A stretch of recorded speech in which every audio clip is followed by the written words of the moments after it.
Nesse vídeo eu vou te dar 4 dicas de estratégias para você vender muito mais e fidelizar muito mais através de uma aula experimental perfeita. Fala gestor e gestora, tudo bem com você? Aqui quem fala é o Douglas, diretor do Next Fit. E se essa é a primeira vez que a gente se vê, considere se inscrever, porque toda semana tem conteúdos novos aqui no canal sobre gestão, marketing, vendas, fidelização de alunos e estratégia. Nosso objetivo é fazer o seu negócio crescer. Vídeos novos toda semana. E nesse vídeo a gente vai falar sobre como ter uma aula experimental perfeita, de modo a converter muitos mais visitantes em clientes e também aumentar a sua fidelização. Porque sim, a primeira impressão é que fica. Se você começar bem, vai fidelizar esse aluno. E você ficaria espantado se de fato estivesse metrificando a conversão de visitantes para clientes ganhos e comparando com quem já tem uma boa metodologia. E eu garanto que aplicando elas você vai vender mais e ainda ter uma fidelização muito melhor. Mas vamos para essas metodologias, vamos ver essas etapas na prática.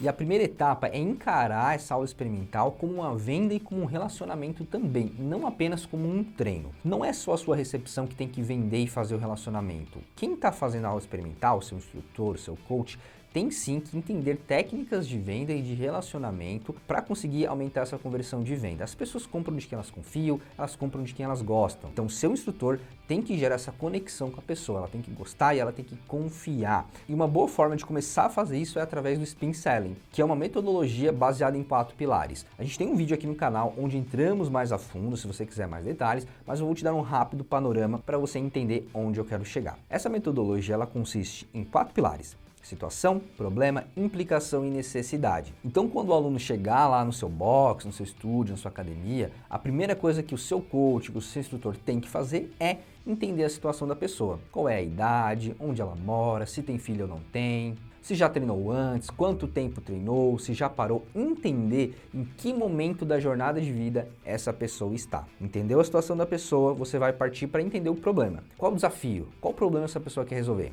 É estética? Tem uma formatura para ir daqui a um tempo? Tem um casamento para ir daqui a pouco? Ou é questão de saúde, o médico indicou? Entenda qual é o problema da pessoa. Em seguida, você tem que fazer a implicação, que geralmente é uma pergunta, tá? É basicamente pegar o problema da pessoa e perguntar para ela: fulano, se você não resolver o seu problema, o que vai acontecer? Isso é muito poderoso, porque faz a pessoa realmente entrar mais a fundo e entender por que ela está fazendo aquilo. E isso geralmente deixa a pessoa muito mais motivada. Inclusive, vou fazer um parênteses aqui para te contar uma história de quão poderosa a implicação pode ser, né? Isso foi de uma das academias que eu treinei. Olha que feedback interessante. A recepcionista entendeu a situação, entendeu o problema desse cliente, que no caso era saúde, ele queria envelhecer melhor, mas na hora da implicação ele não soube responder. Não no primeiro momento, pelo menos, ele ficou super reflexivo. E depois de um tempo ele disse que gostaria de envelhecer melhor para poder ver os netos dele crescer. E a recepcionista me falou que viu um impacto muito grande dessa pergunta nele, que ele queria ter mais saúde, mas talvez não estivesse tão claro para ele o que aconteceria se ele não conseguisse ter essa saúde. Nesse cenário, ele não conseguiria ver os netos dele crescerem. Então, a implicação, ele respondeu dessa forma. E no final das contas, ele virou um aluno super engajado, com uma frequência super alta. Então, você meio que tem que ajudar o aluno a entender lá no fundo o que acontece se ele não resolve o problema. E por fim, a necessidade, que é onde você mostra lá no seu espaço quais recursos você tem para resolver o problema dele. Se ele quer longevidade, você vai mostrar para ele: olha, temos que fazer exercícios de cardiovascular nessa parte aqui, a gente está preparado, temos esteiras, temos bicicletas, temos também aqui a parte de exercícios para você manter sua musculatura, etc. E aí você começa a mostrar o seu serviço, o seu produto, a sua infraestrutura e associar com o objetivo do cliente. Existem outras técnicas de venda, tá, pessoal? Mas o objetivo dessas técnicas não é só vender, só fazer a conversão, mas é fazer uma venda consultiva, uma venda de qualidade, não uma venda rasa, porque uma venda rasa, ela vai ter uma baixa fidelização. Então, se o seu instrutor, se o seu coach usar uma técnica de venda boa como essa, não só aumenta a conversão de aluno que fez a aula para cliente ganho, como também aumentar muito a sua fidelização, causando uma excelente primeira impressão. Você se interessou pelo aluno, entendeu os problemas dele, ajudou ele a refletir sobre os resultados do problema através de uma pergunta de implicação e ainda mostrou para ele a necessidade dele sendo resolvida. Você bateu em todas as arestas, fechou todos os pontos para fazer uma excelente venda. Então sim, a venda não é só na recepção, ela também tem que ser feita pelo seu time técnico. Vamos então para a segunda etapa dessa aula experimental perfeita, que é conduzir o aluno para o momento uou. Mas o que é esse momento uou?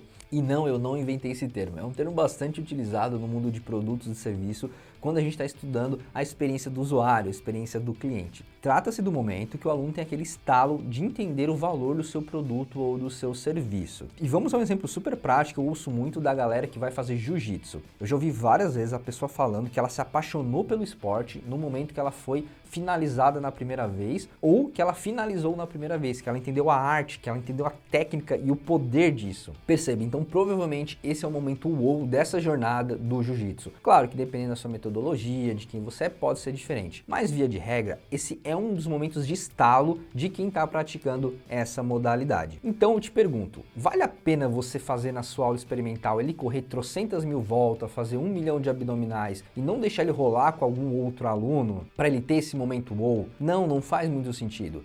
Imagine que a gente tem a academia A e a academia B. A academia A conduz ele para esse momento wow. Vai deixar ele fazer os abdominais, o aquecimento, tudo certinho, mas estrategicamente conduz ele para ter esse momento wow, sendo finalizado ou finalizando alguém. Já a academia B está só preocupada em arrancar o couro do aluno e fazer o melhor e mais intenso treino possível. E aí eu te pergunto, qual das duas vai ter a maior conversão?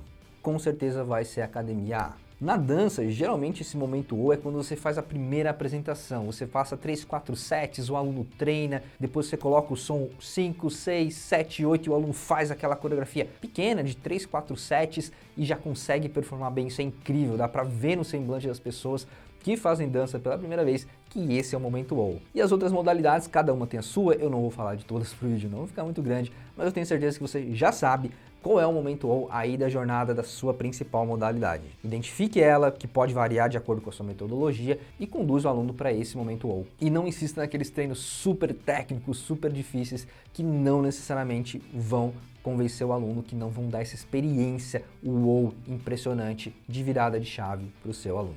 E a terceira etapa para você ter essa aula experimental perfeita é tomar cuidado com a sua comunicação. Muita gente não gosta de ouvir palavrão, muita gente não gosta que você pise nas crenças delas, sejam políticas, religiosas, etc. Então tome cuidado, entenda um pouco mais do seu aluno para saber o que exatamente você pode ou não falar, né? Exemplo clássico, tá passando lá na TV uma crítica a um político X, você lá e fala, esse político realmente é XPTO, mas a pessoa acredita naquele político, vota nele. Ou algum comentário sobre religião ou sobre qualquer tipo de crença. Evite esse tipo de assunto na aula experimental. E evite também palavrões. Isso pode parecer algo simples, pode parecer besteira para você, mas para muitas pessoas isso realmente é eliminatório. Eu já ouvi várias histórias do aluno não converter e depois ele falar que o instrutor falou algumas coisas que não faziam muito sentido, que não deixaram ele à vontade. E provavelmente foi porque ele pisou em alguma crença daquela pessoa, fazendo uma brincadeira, fazendo um comentário despretensioso. Já a quarta etapa nesse processo seria também sobre comunicação, mas a comunicação não falada, ou seja, a linguagem não verbal. E o que seria isso? Tem um estudo muito legal do Albert Mehrabian que ele fala que 93% da comunicação é não falada, é não verbal. E o que isso significa? Você pode ter uma ótima dicção, escolher boas palavras e até ter um bom tom de voz, mas se o seu corpo não está te acompanhando nessa comunicação, ela não vai ter efeito. Talvez você já tenha passado pela situação de estar conversando com uma pessoa e ela está totalmente inclinada para trás. Imagina se eu estivesse falando com você numa reunião assim. Você provavelmente acharia que eu não estou interessado. Agora imagina se pior, eu estivesse com a mão no queixo. Você com certeza pensaria que eu não estou interessado em falar com você ou que eu sou um folgado, algo do tipo. Agora se eu estivesse conversando com você assim, de bruços, inclinado para você, olhando eventualmente para você, não encarando, mas olhando, você com certeza vai achar que eu estou interessado, porque a minha linguagem corporal fala isso. Assim como pessoas que ficam com a postura para dentro, cabeça baixa, não demonstram muita confiança. Vai dizer que você já não viu alguém falando assim e pensou que aquela pessoa não tinha confiança. Isso são apenas alguns exemplos simples e básicos, a linguagem corporal vai muito além disso. Seu instrutor tem que se preocupar com isso. Então, queixo reto, não muito baixo, que aí passa a subserviência, não muito alto, porque isso passa a arrogância. Reto, o mais reto possível. Não precisa ficar encarando a pessoa, mas quando falar, olhe no olho. Nada de gesto muito expandido para cima da pessoa, esse tipo de coisa passa agressividade. E por favor, não toque na pessoa sem pedir permissão ou sem pelo menos avisar para a pessoa antes que eventualmente você vai ter que tocar nela para poder corrigir um exercício, uma amplitude, um ângulo. Tome cuidado. Sorria sempre que possível e quando for apertar a mão da pessoa, aperte com firmeza. Dicas pontuais de linguagem corporal. Se você der uma pesquisada, com certeza vai achar muito mais coisa legal sobre linguagem corporal. E para você, gestor de alta performance, Next Fit Team, que chegou aqui no final desse vídeo, eu tenho uma dica extra, tá? Que é não chamar a aula experimental de aula experimental. Trocar por cortesia. Tem uma área de estudo chamada copywriting, onde a gente estuda as melhores palavras para ser mais persuasivo e mais convincente. Perceba, eu não estou falando de manipular a pessoa, tá? Eu estou falando de persuadir, que é do lado positivo da coisa. Você sabe que seu produto ajuda ela. Ok, então como que você convence ela da melhor forma possível a comprar o seu produto? Através de persuasão, não de manipulação. Manipulação seria se o seu produto não fizesse algo bom. E essa dica é uma dica de copywriter, porque perceba, quando a pessoa tem que experimentar algo, é porque talvez ela não vá gostar. Geralmente as pessoas falam, experimenta isso, porque ela quer saber se você vai gostar. Agora, cortesia é algo que você já quer gostar e é um bônus, é uma coisa que você está ganhando, mas você já sabe que é bom. Cortesia, geralmente você ganha onde? Numa festa que você quer ir, num almoço que você gostaria, um lanche extra. Percebe que cortesia associa a ganhar algo que já é bom e experimental não necessariamente? Então uma pequena mudança aqui na sua copy pode aumentar a sua conversão muito. Inclusive tem pessoas que ganham milhões apenas trabalhando com copywriting, sabia disso? Só pensando nas melhores palavras possíveis para serem mais convincente. O mesmo produto sendo vendido de formas diferentes. Incrível. Bom, e essas foram as 4 etapas para você ter aquela aula experimental perfeita, vender mais e fidelizar muito mais. Recapitulando, usar técnicas de venda e de relacionamento lá na hora da venda, seja spin selling, seja rapport ou qual seja. Segundo, conduzir o aluno para o seu momento wow, onde ele realmente tem estalo e entende o quão maravilhoso é o seu serviço, a sua modalidade. O terceiro é a comunicação verbal, cuidado com o que você fala. E o quarto é a comunicação não verbal, a linguagem corporal. E por fim, uma dica extra sobre usar o nome aula cortesia e não aula experimental. Espero que você tenha gostado desse vídeo e eu tenho 100% certeza que você vai melhorar suas vendas e a sua fidelização com essas dicas. Gostou do conteúdo? Clica no curtir, se inscreve e ative o sininho para continuar recebendo os nossos conteúdos. Até mais, forte abraço!